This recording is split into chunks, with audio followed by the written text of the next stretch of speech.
வடமாகாண சிவில் சமூக செயற்பாட்டாளர்களுடைய ஒரு ஒரு குறிப்பிட்ட சந்திப்பொன்று இப்பொழுது நடைபெற்றது. அந்த வகையில் உண்மையிலே வடமாகாணத்துடைய அபிவிருத்தி சார்ந்ததும் இங்கே இருக்கக்கூடிய சிவில் நிர்வாகத்தை பலப்படுத்துகிற நோக்கத்தோடு செய்ய வேண்டிய பல விடயங்களை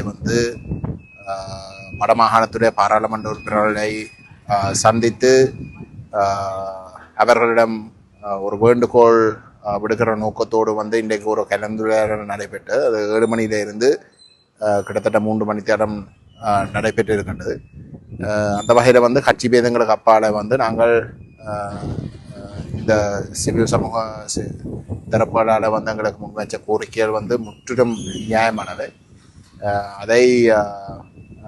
அதை பூர்த்தி செய்வதற்கான பங்களிப்பு முழுமையாக பாராளுமன்ற உறுப்பினர்கள் வகையில் நாங்கள் சேர்ந்து இதை வலியுறுத்துவோம் என்று நாங்கள் சொல்லியிருக்கிறோம். அது மட்டும் இல்லாமல் குறிப்பாக வடகிழக்கினுடைய அபிவிருத்தி சார்ந்த விடயங்கள் சம்பந்தமாக பாராளுமன்றத்தில் ஒரு முழு நாள் விவாதம் ஒன்றை கோருவதற்கும் நாங்கள் அரசாங்கத்திடம் குறிப்பாக பாராளுமன்றத்தில் பிஸ்னஸ் கமிட்டியிடம் நாங்கள் அந்த கோரிக்கையை முன்வைக்கிறதுக்கு தீர்மானிச்சிருக்கிறோம். அந்த வகையில் எதிரணியினுடைய கட்சி தலைவருடைய கூட்டத்தில் இந்த விடயம் ஆராயப்பட்டு அரசு பாராளுமன்ற கட்சி தலைவர்களோட கூட்டத்தில் இந்த விவகாரம் முன்வைக்கப்பட்டு தீர்மானிக்கிறதுக்கு நாங்கள் இணங்கியிருக்கிறோம்.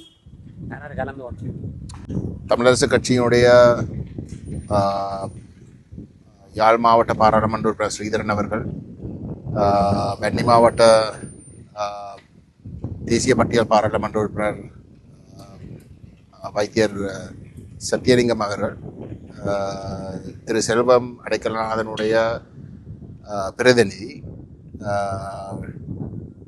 ஜனநாயக தமிழ் தேசிய கூட்டணி சார்பாக நாங்களும் எங்களுடைய அமைப்பினுடைய செயலாளரும் கலந்து கொண்டார்கள். சிவில் சமூக சார்பில் அவர்களுடைய அமைப்பில் இருக்கக்கூடிய பல உறுப்பினர்கள் கலந்து கொண்டார்கள். மேலதிக செய்திகளுக்காக எமது யூடியூப் தளத்தை சப்ஸ்கிரைப் செய்யுங்கள்.